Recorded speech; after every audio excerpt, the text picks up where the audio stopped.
عرب کا دستور بھی تھا، اپنی بیویوں کو مارتے تھے، ذلیل کرتے تھے۔ میرے نبی نے اعلان کیا جو عورتوں پہ ہاتھ اٹھاتے ہیں ان میں کوئی بھلائی نہیں۔ میرے نبی نے اعلان کیا سب سے بہترین مرد وہ ہے جو بیوی سے اچھا سلوک کرتا ہو۔ ایک صحابی نے پوچھا یا رسول اللہ آپ کو سب سے زیادہ کس سے پیار ہے؟ اور عرب کے ماحول میں بیوی سے اظہار محبت، بیوی سے اظہار محبت یہ شرمندگی تھی کہ کوئی سردار کہے مجھے بیوی سے پیار ہے۔ میرے نبی کی مجلس قائم ہے اور ایک شخص پوچھتے ہیں آپ کو سب سے زیادہ کس سے پیار ہے؟ آپ نے فرمایا عائشہ سے۔ عائشہ سے۔ تم عرب کا معاشرہ اگر سمجھتے ہو تو پھر تم اس بات کی یوں سمجھو پٹھانوں میں کوئی کہے مجھے بیوی سے پیار ہے، وہ پٹھان تھا مر گیا۔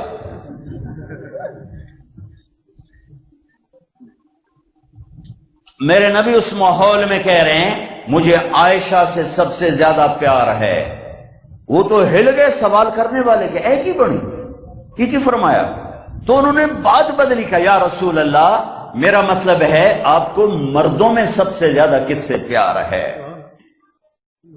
آپ کو دین سکھا رہے ہیں، آپ کو دین سکھا رہے ہیں، آپ کو کس سے پیار ہے؟ عائشہ سے۔ نام لیا عائشہ سے، وہ ہل گیا۔ یا رسول اللہ میرا مطلب ہے مردوں میں کس سے پیار ہے؟ تو آپ نے نبض پہ ہاتھ رکھا کہ انہوں میری گال ہضم نہیں ہوئی، ہل جل گیا بھئی ایک ہی بڑی ایڈے وڈے نبی رسول تے پہ آنجن مینو بی بی نال پیار ہے۔ تو آپ نے کہنا تھا ابو بکر سے، مجھے ابو بکر سے پیار ہے۔ آپ نے کیا کہا؟ یا رسول اللہ میرا مطلب ہے مردوں میں آپ کو کس سے زیادہ پیار ہے؟ تو آپ نے فرمایا عائشہ کے ابا سے۔ عائشہ کے ابا سے۔ ابو بکر نہیں فرمایا، فرمایا عائشہ کے باپ سے پیار ہے۔ یہ آپ کو زندگی سمجھائی ہے اور یہ اتنے زیادہ محبت ہے بیگم حضرت عائشہ۔ حضرت عائشہ انہی کے گھر میں انتقال ہوا، کیا ماں ہے، انہی کے سینے پر سر رکھا ہوا تھا۔ اما عائشہ ایسے بیٹھی تھی اور جناب رسول اللہ یوں ٹیک لگے ہوئے تھے، دیم دراز تھے سینے پر۔ مات فی سحری و نحری، میری ٹھوڑی اور سینے کے درمیان میرے نبی نے اللہ سے ملاقات کی۔ یہ وہ خاتون ہیں، یہ واحد خاتون ہیں جن کے سینے پر کسی نبی نے جان دی۔ یہ واحد خاتون ہیں جن کا کمرہ کسی نبی کی آرام گاہ بنا۔ یہ واحد خاتون ہیں جن کی گود میں سر رکھا ہوتا تھا اور وحی آتی تھی۔ باقی بیویوں کی گود میں سر ہوتا تھا، وحی نہیں آتی تھی۔ آپ کی گود میں سر رکھ کے لیٹے ہوتے تھے، وحی اترتی تھی۔ یہ واحد خاتون ہیں جن کی پاک دامنی کو اللہ نے بیان کیا۔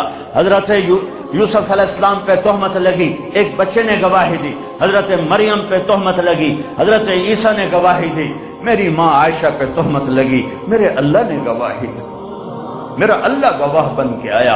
اور سورہ نور کی 14 آیات تہمت لگانے والوں پر جو اللہ کا غضب ہے، پورے قرآن میں ایسا غضب کفار مشرکین پر بھی نہیں ہے۔ اس تہمت لگانے میں عبداللہ بن ابی پیش تھا اور وہی نہیں اتر رہی، وہی نہیں اتر رہی اور آپ پریشان ہو گئے۔ لیکن عبداللہ بن ابی کو نہ تھپڑ مارا، نہ سوٹھی ماری، نہ مجلس سے اٹھایا اور نہ نام لے کر کہا کہ عبداللہ بن ابی نے میرے گھر کو پریشان کیا ہے۔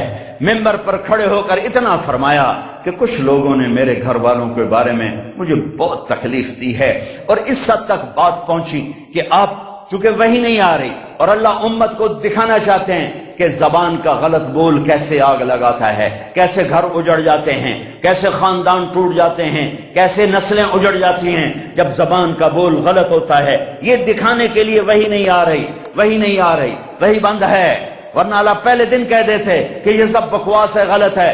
1 مہینہ بعد چل رہی، یہاں تک کہ میرے نبی آئے حضرت عائشہ کے گھر پر، اپنے باپ کے گھر میں تھیں۔ عائشہ اگر کوئی تجھ سے گناہ ہوا ہے تو توبہ کر لے، اللہ معاف کرنے والا ہے۔ میں قربان جاؤں یا رسول اللہ، آپ کے اخلاق پر ہمارے ہاں تو شک پہ بچیوں کو ذبح کر دیا جاتا ہے۔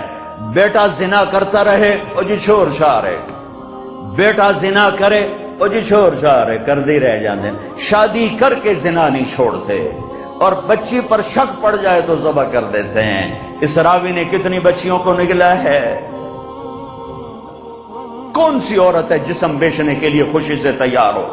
کون سی لڑکی ہے جوانی کا کو بیچنے کے لیے؟ کون بچی ہے جو گھنگرو باندھے گی خوشی کے ساتھ؟ انہیں سرداروں نے گھنگرو بندھوائے، انہیں نوابوں نے نچایا، ان کے جسموں سے وہ کھیلے۔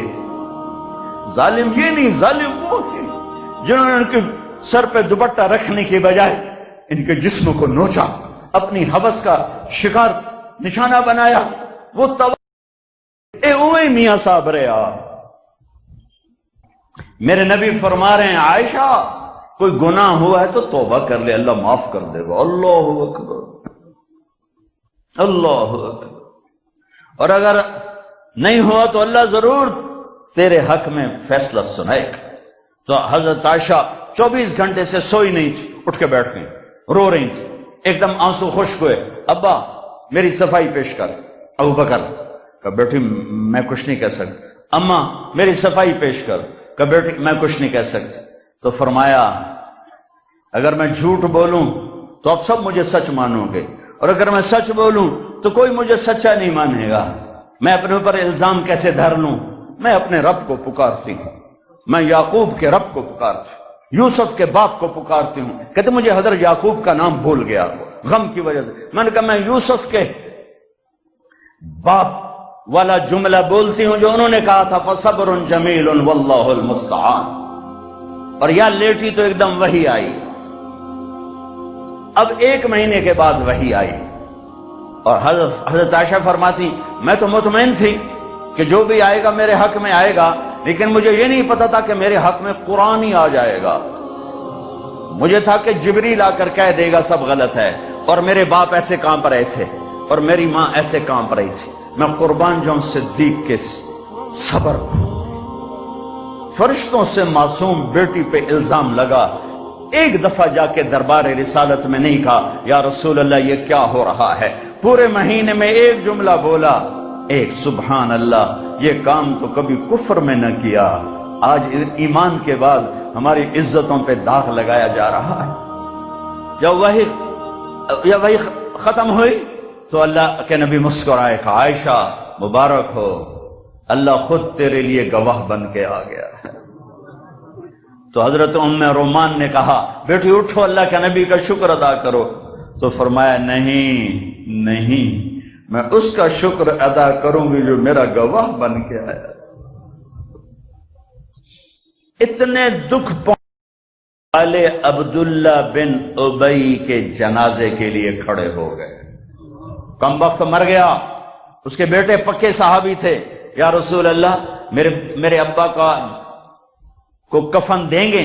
آپ اپنا کرتا دے دیں، میں کفن اس کو پہناؤں۔ آپ نے کہا یہ لو۔ آپ کہتے تو منافق کہ میرے کرتے دونوں کی فائدہ، کہ یہ لو۔ یا رسول اللہ جنازہ پڑھائیں گے؟ کہاں پڑھاؤں گا، آپ کو خبر ہے کہ یہ کافر ہے، میرے جنازہ پڑھانے سے کیا ہوگا؟ کہ نہیں پڑھاؤں گا۔ اپنا کرتا دیا، کفن پہنایا، اس کے جنازے پر کھڑے ہوئے تو سامنے عمر آ گئے۔ یا رسول اللہ آپ جانتے نہیں یہ کون ہے؟ مجھے بتاتے ہو کون؟ جانتا نہیں تو اور کیا ہے، تو کہ جنازہ کیوں پڑھا رہے ہیں؟ کہ اللہ نے کہا پڑھ یا نہ پڑھ معاف نہیں کروں گا، میں پڑھتا ہوں شاید اللہ معاف کر۔ میرے نبی دیکھ رہے تھے ایک دوسرے کے جنازے پڑھنا بھی چھوڑ جائے۔ میرے نبی جانتے تھے، دیکھ رہے تھے۔ ارے آپ نے تو حسن حسین کے لیے ہاتھ نہ اٹھائے، تمہارے لیے ہاتھ اٹھائے، ان کو قربانی کے لیے پیش کر دیا، ایک لفظ نہیں ان کے لیے بولے۔